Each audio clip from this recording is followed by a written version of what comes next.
வணக்கம் நண்பர்களே, வணக்கம் வணக்கம்.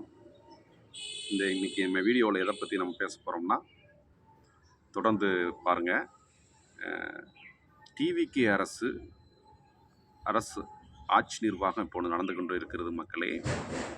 இந்த ஆட்சியில் கூட இருக்கிற கட்சியான ஆதரவு அளித்தும் ஆட்சியில் பங்கேற்று கொண்டு நடந்து கொண்டிருக்கிற கட்சியுமான விடுதலை சிறுத்தைகள் கட்சி தலைவர் தொல் திருமாவளவன் அவர்கள் தொடர்ச்சியாக டிவிகே அரசு மேலே குற்றச்சாட்டுகளை பதிவு செய்து கொண்டிருக்கிறார்கள். அப்படி என்ன குற்றச்சாட்டுகளை பதிவு செய்கிறாரு அப்படிங்கிறது தான் இது. இந்த ஆட்சிக்கு ஒரு ஆபத்தாக வருமா? இந்த ஆட்சி இடையில் ஏதாவது பிரச்சனை ஏற்பட்டு ஆதரவை வாபஸ் செய்து விடுவார்களா? ஆட்சி நீடிக்குமா, ஆட்சி கவிழுமா அப்படிங்கிறது தான் திருமாவளவன் அவர்கள் சொன்னதை பேசுகிறேங்க. முழுவதுமாக வீடியோ பாருங்கள். பார்த்தா தான் தோழர் அண்ணன் திருமாவளவர்கள் சொன்னதை முழுவதுமாக உங்களுக்கு தெரியும். தொடர்ந்து வீடியோவை பாருங்கள், இடையில் ஸ்கிப் பண்ணிடாதீங்க. அப்படியே அப்படியே சப்ஸ்கிரைப் பண்ணிக்கோங்க, கமெண்ட் பண்ணுங்கள், லைக் பண்ணுங்கள் தோழர்களே. வாங்க வீடியோக்குள்ளே போகலாம். என்ன சொன்னார்னா, டிவிகே அரசுக்கு ஆதரவு அளித்திருக்கிறாங்க விடுதலை சிறுத்தைகள் கட்சி. அதன் கூடவே ஆட்சியிலும் அதிகாரத்திலும் பங்கேற்றிருக்கிறாங்க. அவங்களுடைய நீண்ட நாள் கனவான ஆட்சியிலும் அதிகாரத்திலும் பங்கு அப்படிங்கிற நிலைப்பாடு இன்னைக்கு நடந்திருக்கு. என்ன குற்றச்சாட்டுகளை இன்னைக்கு பதிவு பண்ணுறாங்கன்னா, டிவிகே அரசு மேலே அவங்க தமிழகத்தில் ஜாதிய ஆணவ படுகொலைகள் நடந்துக்கிட்டு இருக்கு. அந்த ஜாதிய ஆணவ படுகொலைகளை உடனடியாக தடுக்கும் பொருட்டு அதற்கான தனி சட்டத்தை தமிழக அரசு உடனே கொண்டு வரணும் அப்படின்னு சொல்கிறாங்க. இது டிவிகே அரசிற்கு பெரிய ஒரு ப்ரெஷரான ஒரு சட்டத்திட்டம் நினைக்கிறேங்க. இதை தொடர்ந்து அவங்க வலியுறுத்திக்கிட்டு இருக்கிறாங்க. சட்டசபையில் விடுதலை சிறுத்தைகளின் கட்சியின் அமைச்சரான மாண்புமிகு திரு வன்னியரசு அவர்களும் தமிழகத்தில் ஜாதிய ஆணவ படுகொலைகள் தொடர்ச்சியாக நடந்துகிட்டு இருக்கு.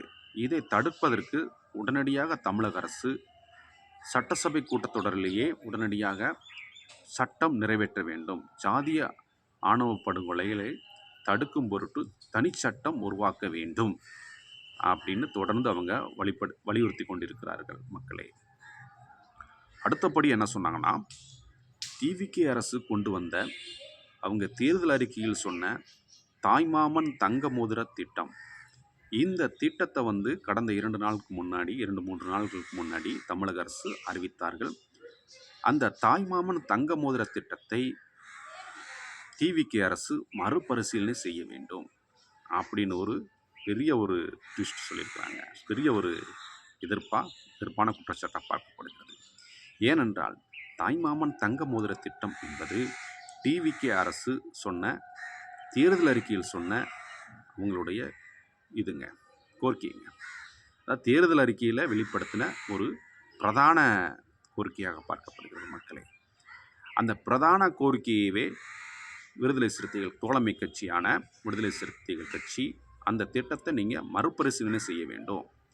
ஏன்னா இந்த திட்டத்திற்கான நிதியை கிட்டத்தட்ட ஒரு வருடத்திற்கு செலவாகக்கூடிய நிதியை கிட்டத்தட்ட 755 கோடி ரூபாயை உடனடியாக டிவிகே அரசு வெளியிட்டிருக்கிறாங்க. அதாவது தாய்மாமன் தங்க மோதிர திட்டம் தாய்மாமன் தங்க மோதிர திட்டம் என்றால் என்ன? அதாவது அரசு மருத்துவமனையில் பிறக்கக்கூடிய குழந்தைகளுக்கு தமிழக அரசு டிவிகே அரசு 1 கிராம் தங்கம் அணிவிப்பார்கள் அந்த குழந்தைகளுக்கு. அப்படிதான் அந்த திட்டம். அரசு மருத்துவமனையில் பிறக்கக்கூடிய குழந்தைகளுக்கு மட்டுமே இது பொருந்தும். அதுதாங்க. நீங்கள் இப்போ பார்த்தீங்கன்னா திருமாவளவன் அவர்கள் சொல்கிற குற்றச்சாட்டு என்னவென்றால், அதாவது அரசு மருத்துவமனையில் அதாவது நடுத்தர மக்கள் கூட இன்னைக்கு தாய் சேய் பாதுகாப்பை வலியுறுத்தும் பொருட்டு அவங்க தனியார் மருத்துவமனை தான் நாடுறாங்க. அரசு மருத்துவமனையில் மகப்பேறு பிறப்புகள்லாம் அதாவது பேறுகால குழந்தை பெறுவதெல்லாம் இன்றைக்கி குறைஞ்சிக்கிட்டு இருக்கு. ஏன்னா அங்கே சரியான இன்ஃப்ராஸ்ட்ரக்சர்ஸ் டெவலப்மெண்ட்டு எக்யூப்மெண்ட்ஸு இந்த மாதிரிலாம் எதுவும் அங்கே முறையாக இல்லை. அதனால தனியார் மருத்துவமனை தான் இன்றைக்கி ஒரு மிடில் கிளாஸ் மக்கள் கூட போய் ட்ரீட்மெண்ட் எடுத்துக்கிறாங்க, அங்கே குழந்தை பெற்றுக்கிறாங்க.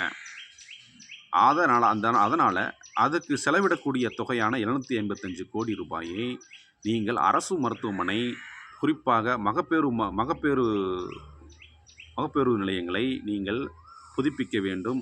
அதற்கு புதியதாக எக்யூப்மெண்ட்ஸ்லாம் வாங்கி போடுங்க.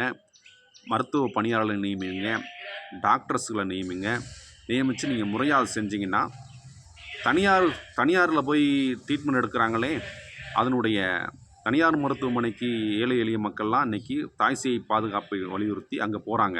அங்கே போனால் தான் பாதுகாப்பு இருக்கும் அப்படிங்கிற மாதிரி ஒரு நிலை இன்றைக்கு இருக்கிறது. அந்த தனியார் மருத்துவமனையில் ஏகப்பட்ட லட்சக்கணக்கான தொகைகளை குழந்தை பேருக்கு செலவிடுகிறார்கள்.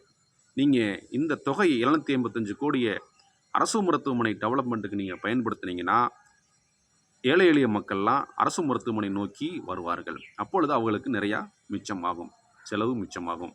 அதனால் இந்த திட்டத்தை உடனடியாக மறுபரிசீலனை செய்யுங்க அப்படின்னு கோரிக்கை வச்சுருக்கிறாருங்க. அப்புறம் என்ன சொல்லியிருக்கிறாருன்னா, மாநகராட்சியில் கிட்டத்தட்ட தமிழ்நாட்டில் உள்ள 12 மாநகராட்சியில் மாநகராட்சி தூய்மை பணியில் தனியார் வசம் ஒப்படைப்பதற்கான ஒரு ஸ்டேட்மெண்ட்டை செஞ்சிட்ருக்கிறாங்க, ஒரு நடவடிக்கையை செஞ்சிட்ருக்காங்க. தூய்மை பணியை எக்காரணத்துக்கு கொண்டும் தனியார் வசம் ஒப்படைக்கக்கூடாது. இதைத்தான் கடந்த கால அரசும் இந்த தவறை செஞ்சாங்க. கடந்த கால அரசு, திமுக அரசு செஞ்ச தவறையே நீங்கள் செய்யக்கூடாது. உடனடியாக அந்த இதை கைவிட்டு தூய்மை பணியாளர்களை அவங்களுடைய பணி பாதுகாப்பை உறுதி செய்யணும். அவர்களுக்கு முறையான ஊதியம்லாம் கொடுக்கணும். ஏன்னா அவர்கள் உயிரை துச்சமாக கருதி தூய்மை பணியை தமிழ்நாட்டுக்கு செஞ்சுக்கிட்டு இருக்கிறாங்க. உடனடியாக டிவிகே அரசு 12 மாநகராட்சியில் தூய்மை பணிகளை தனியார் வசம் ஒப்படைக்கக்கூடிய முறையை நீங்கள் கைவிட வேண்டும் அப்படின்னு வலியுறுத்தி இருக்கிறாருங்க தோழமை கட்சியான தலைவர் தொல் திருமாவளவன் அவர்கள். இன்னொன்று என்ன சொல்லியிருக்கிறார்னா, சட்டசபையில் மாண்பு காக்கப்பட வேண்டும், சட்டசபையில் மரபுகள் காக்கப்பட வேண்டும். அதாவது தோல்வியுற்ற தலைவர்களை, அதாவது முன்னாள் முதலமைச்சர் திரு மு.க. ஸ்டாலின் அவர்கள் கொளத்தூர் தொகுதியில் தோல்வி அடைஞ்சிட்டாருங்க. அந்த தோல்வியுற்ற முன்னாள் தலைவர்களை நீங்கள் இழிவு செய்யக்கூடாது. தேர்தல் அரசியல் வெற்றி தோல்வி என்பது சகஜம்தான். இன்றைக்கு தோல்வியுற்றவர்கள் நாளை வெற்றி பெறலாம், இன்றைக்கு வெற்றி பெற்றவர்கள் நாளை தோல்வியுறலாம். தேர்தல் அரசியல் எல்லாமே சகஜம்தான். தோல்வியை நீங்கள் இகழ்ச்சி செய்யக்கூடாது. சட்டசபையில் மாண்பு காக்கப்பட வேண்டும். ஒரு முதலமைச்சருக்குரிய பொறுப்பாக நடந்து கொள்ள வேண்டும். முதலமைச்சருக்குரிய மாண்பை நீங்கள் காக்க வேண்டும். எக்காரணத்து கொண்டும் இந்த மாதிரி செயல்களில் ஈடுபடக்கூடாது அப்படின்னு சொல்லியிருக்கிறாருங்க. இதுதாங்க நம்ம கூட்டணி கட்சியான தோழர் தொல் திருமாவளவன் அவர்கள் டிவிகே அரசு மேலே தொடர்ச்சியான குற்றச்சாட்டு பதிவுகள். என்னுடைய வீடியோவை முழுமையாக பார்த்ததற்கு மிக்க நன்றி நண்பர்களே.